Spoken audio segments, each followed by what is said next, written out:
is it about the league that makes NBA players subtweet like they're love-spurned teenagers? They're like using philosophical quotes. They're like putting music into their story that flows in to what their grievances are. Sometimes they just come out and actually say it. They just shots fired, and then the world is looking around like, what just happened? That was this weekend with James Harden, folks. That was what I saw on my story when I looked into what was happening.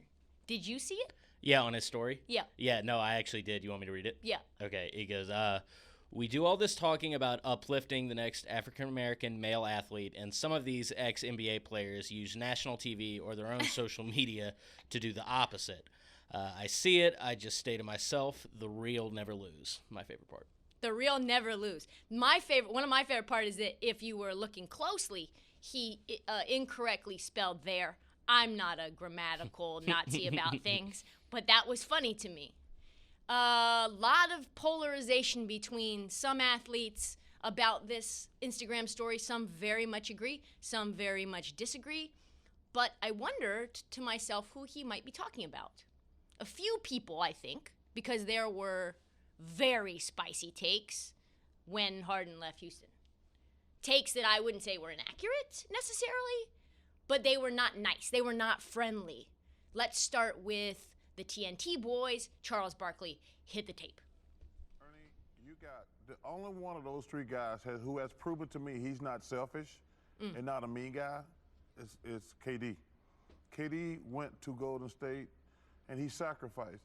James Harden and Kyrie Irving have never shown me like, no, I just want to win. It's aggressive. That's the most important thing. Wow. Okay, so let's move on. Earlier, Shaq, I mean, that was a lot.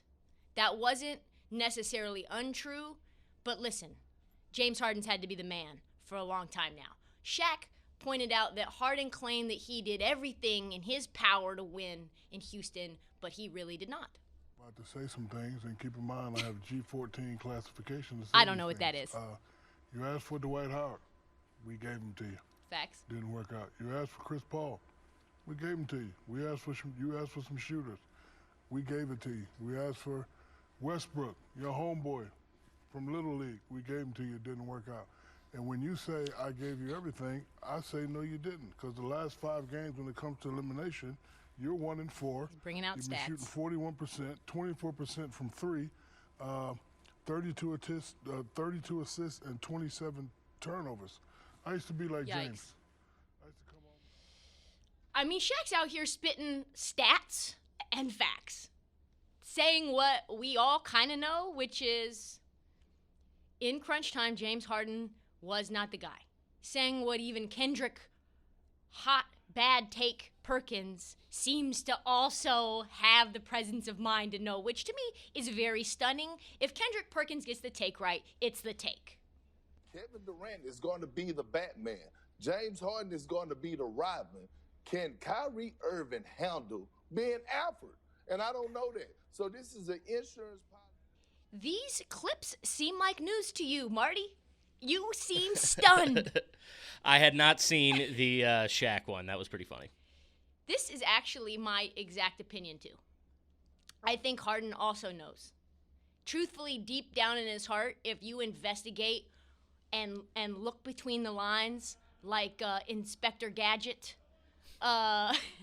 you'll see he knows. He said it in his presser, the last presser when he was leaving Houston, and he also said more that gave me the same impression when he got to Brooklyn. He said in Houston, we are just not good enough. I have done all I can. The situation is unfixable. I can't do this alone, basically. You can see that because he asked to be traded to teams that were not about to be contenders if he got there, but already projected to be contenders, folks. He's like, I'm not trying to be the missing piece. I want to be a piece on a team that's already ready to win a chip. He also said in that Nets presser, my goal was securing my family's future. Now my entire focus is winning a ring. Basically, all of that to say, I am not Batman. I can't be the only one to do this alone to try to win a championship. I wanted to be the man because why? The man gets paid.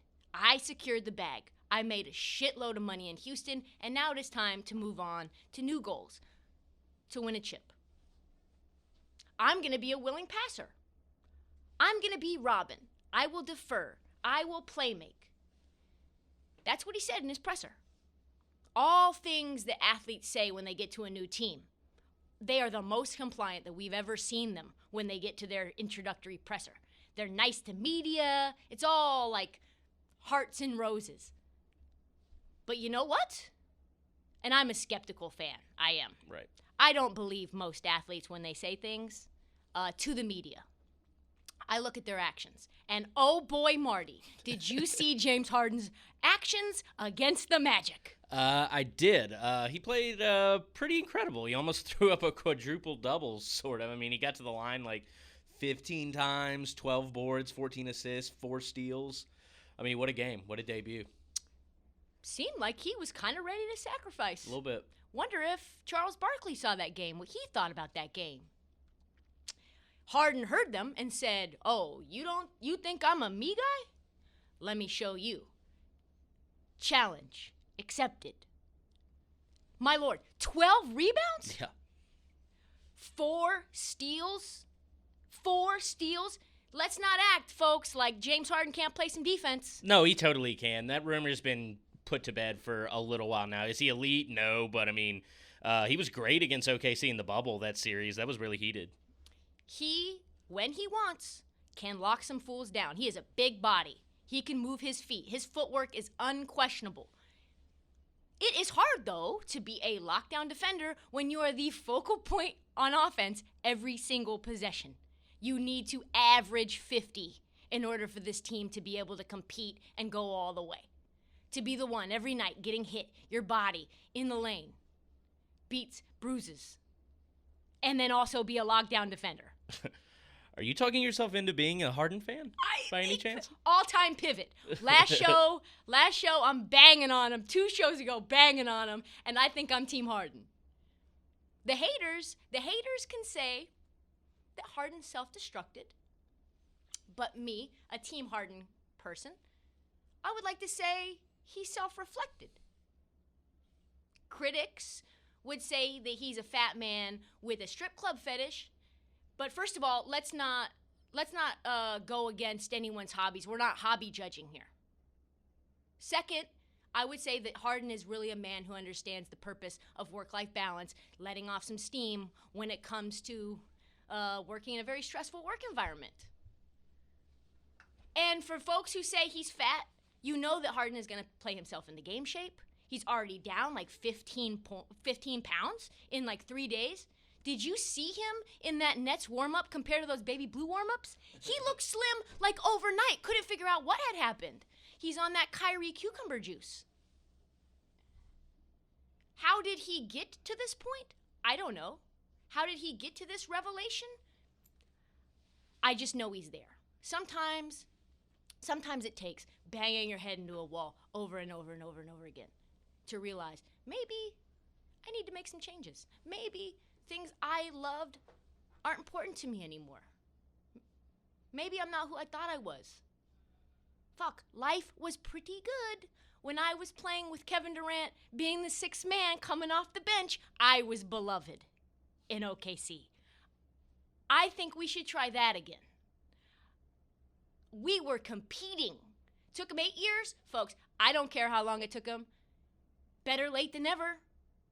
Some guys like Charles Barkley, they don't get the immutable truth. They just never quite figured out that winning as a Robin is always better than losing trying to be Batman.